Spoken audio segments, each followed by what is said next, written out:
Os combates em Okinawa, em meados de 1945, estavam chegando no limite para os inquietos fuzileiros navais americanos, já quase sem sanidade.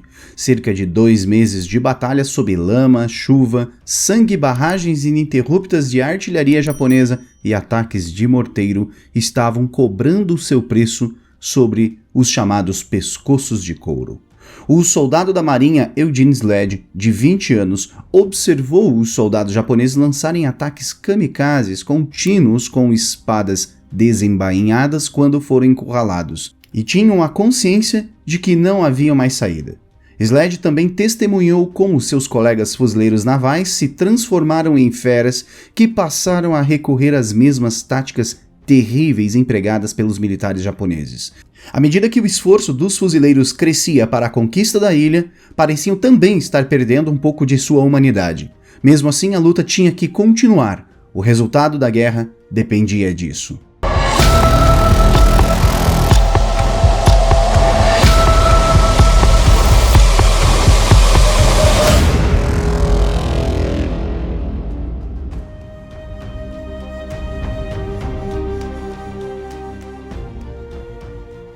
A imagem icônica dos fuzileiros navais hasteando a bandeira americana no Monte Suribachi deu um tremendo impulso na moral do país e os militares estavam tirando o melhor disso.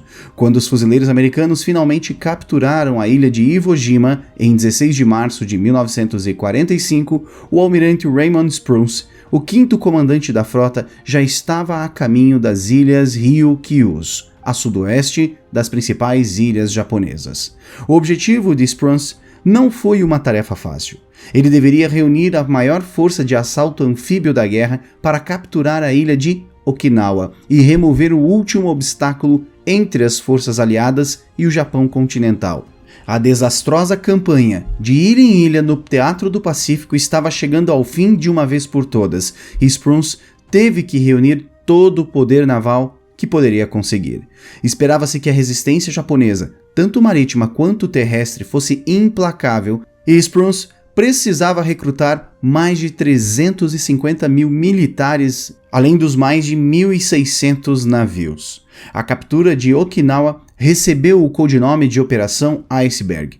Se as forças americanas cumprissem o seu objetivo e assegurassem os campos de aviação da ilha, incluindo a base aérea de Kadena, poderiam finalmente iniciar os seus bombardeios sobre Tóquio e outras grandes cidades japonesas. Okinawa também foi essencial para a execução da Operação Downfall, a invasão das ilhas japonesas. Além do pessoal naval, foi também fundamental a constituição de uma força terrestre específica para tomar a ilha à força, tendo sido posteriormente criado o 10º Exército com esse propósito.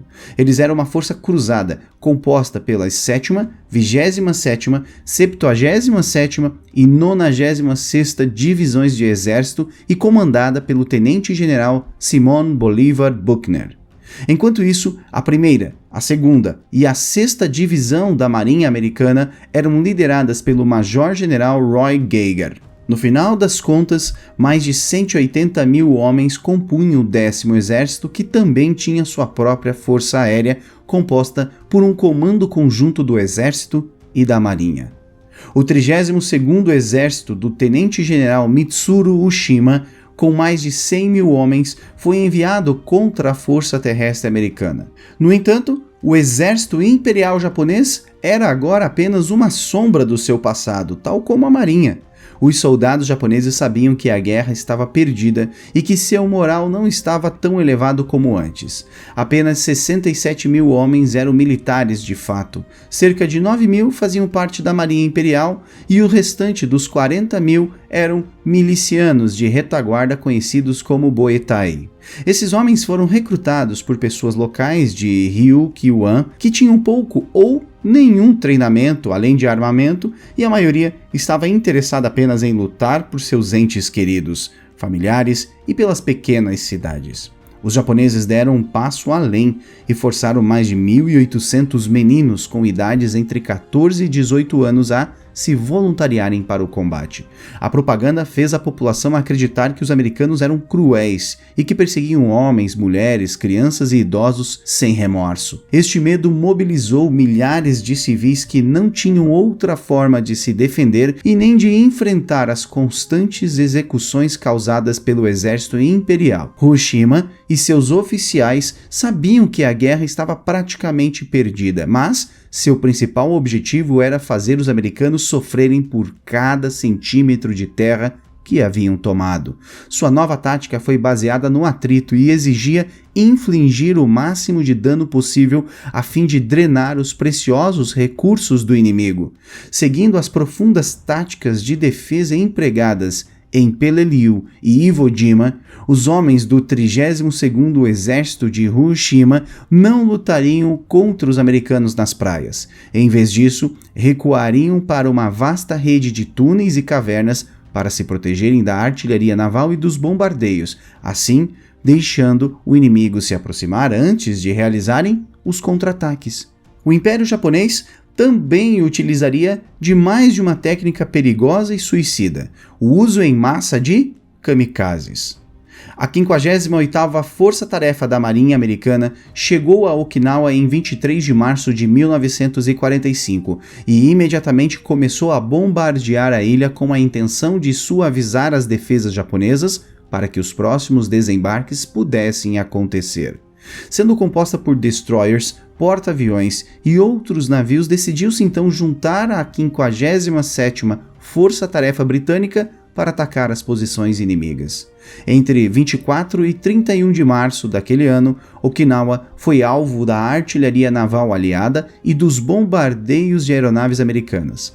As forças dos Estados Unidos também asseguraram Kagoshima, um pequeno grupo de ilhotas a quase 10 quilômetros de Okinawa, onde a oposição aérea japonesa foi mínima. Ainda assim, um dia antes do dia D, um oficial da Marinha disse aos seus companheiros que esperava que fosse a campanha anfíbia mais cara da guerra e que deveria esperar por 80 a 85% das vítimas ainda na praia. Era manhã de Páscoa quando os homens embarcaram em suas lanchas de desembarque e se aproximaram da costa dizimada de Okinawa. Surpreendentemente, houve pouca ou nenhuma resistência, e a 1ª e a 6ª Divisão da Marinha Americana, com a cooperação da 7ª, 27ª e 96ª Divisões do Exército, rapidamente saltaram de suas embarcações e protegeram a costa sudoeste de Okinawa. No final do dia, mais de 75 mil soldados aliados haviam desembarcado e já haviam dominado certos pontos que, antes, se esperavam que demorassem pelo menos 3 dias para conquistá-los. O renomado jornalista e correspondente de guerra americano Ernest Pyle escreveu que a carnificina, que é quase inevitável durante uma invasão, seria pior do que imaginado. No entanto, os fuzileiros navais acreditavam que os japoneses haviam desistido de defender a ilha, mas estavam errados. Em 6 de abril, o exército e a marinha japonesa lançaram um ataque surpresa com uma força extraordinária. Assim que o exército americano e os fuzileiros navais começaram a penetrar nos setores internos da ilha, o inferno começou. As casamatas japonesas iluminaram-se com tiros precisos de metralhadoras enquanto posições de morteiros escondidas e a artilharia começaram a despedaçar as colunas de soldados que avançavam. Os homens imediatamente ficaram na defensiva e deram lugar aos blindados americanos Sherman e as unidades de lança-chamas para forçar os japoneses a se exporem.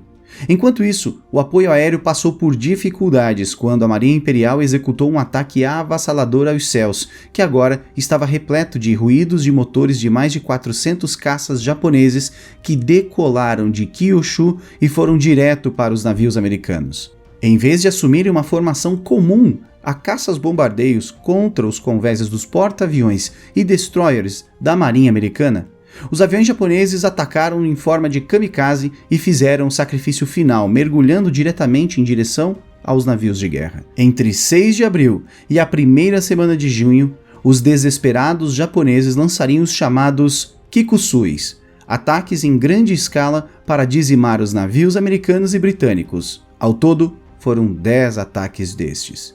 Mais de 158 navios aliados foram danificados e cerca de 20 seriam afundados à custa de mais de 1.000 caças inimigos destruídos por fogo e combate aéreo.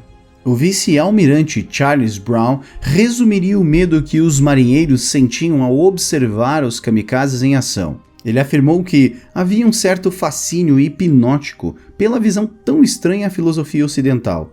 Eles observaram cada kamikaze mergulhando com o horror imparcial de alguém que testemunharia um espetáculo terrível, e não como uma vítima pretendida. A Marinha Imperial logo lançou a chamada Operação Tango, um ataque surpresa composto por 10 navios de guerra, incluindo o maior, mais pesado e mais poderoso navio de guerra do mundo já montado, o Yamato. À medida que a força de ataque, liderada pelo almirante Seiichi Itō, se aproximava de Okinawa, ia sendo avistada por submarinos da Marinha, levando a uma batalha breve, mas crucial entre combatentes de ambos os lados. 300 caças e torpedeiros da Marinha Americana aproximavam-se da força-tarefa Tango e colocaram o enorme Yamato fora de serviço em menos de 3 horas. Ao final deste combate, o Yamato e 4 destroyers japoneses foram afundados junto com o almirante Itō e 3.600 marinheiros japoneses. Pouco mais de um mês após o início da batalha, o combate terrestre em Okinawa se transformou em um pesadelo para a infantaria e as unidades blindadas aliadas. Além disso, as chuvas torrenciais não deram trégua, consequentemente deixando os combatentes encharcados de lama em suas trincheiras. Eugene Sled, um jovem fuzileiro naval do 5º Regimento de Fuzileiros Navais, testemunhou quantos dos seus amigos foram consumidos pela ideia de voltar ao moedor de carne. A visão de testemunhar tal desespero aumentou o ódio que os americanos sentiam pelos japoneses, pois o inimigo tinha cumprido a sua promessa de fazê-los pagar por cada centímetro de terra que haviam tomado. Os guerreiros japoneses estavam firmemente entrincheirados e apenas lança-chamas poderiam forçá-los a sair. O combate corpo a corpo foi incessante e aqueles que não foram atingidos por granadas ou tiros foram consumidos pelas chamas. À medida que os fuzileiros e os soldados avançavam para o coração da ilha, a resistência aumentava. Então, no dia 21 de abril de 1945, o exército americano garantiu Hiroshima. Ernest Pyle estava andando de jipe com o oficial do exército naquele dia quando um ninho escondido de metralhadora abriu fogo e os atingiu.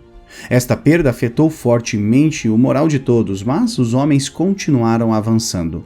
Poucos dias depois, os soldados tropeçaram na chamada Scarpa Maeda, um lugar infernal também chamado como o cume do serrote. O jovem médico Desmond Doss, um objetor de consciência que foi considerado um covarde por se recusar a portar uma arma de fogo, provou seu valor como um elemento corajoso que salvou dezenas de vidas. Enquanto vários soldados caíam feridos nas crateras criadas pela artilharia inimiga, Doss atendeu-os sem prestar atenção aos bombardeios hostis em seu caminho.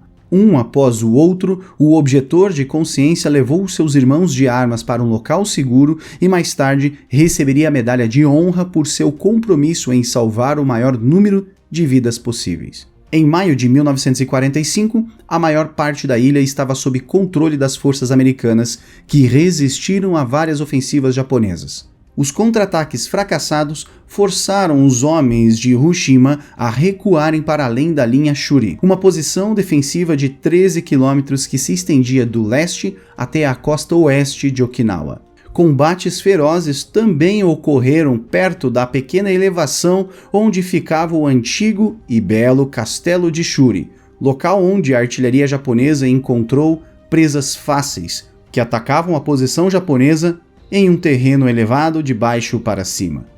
Então, depois de serem apoiados pela artilharia disparada do USS Mississippi, os fuzileiros navais finalmente conseguiram escalar os parapeitos de escombros do castelo de Shuri e fincar a bandeira americana. No dia 18 de junho de 1945, o general Simon Bolivar Buckner perdeu a vida enquanto monitorava as suas tropas depois que o fogo de artilharia japonesa destruiu o seu posto de observação, tornando o oficial norte-americano de mais alta patente a cair sob fogo inimigo durante a Segunda Guerra Mundial. 2 dias depois, quando a resistência japonesa já era inútil, o general Ushima cometeu suicídio no tradicional ritual japonês de seppuku, ao invés de se render aos americanos. A resistência dispersa por toda a ilha foi lentamente silenciada durante os dias seguintes e, embora o custo da vitória fosse extremamente alto, a ilha foi conquistada no dia 30 de junho de 1945.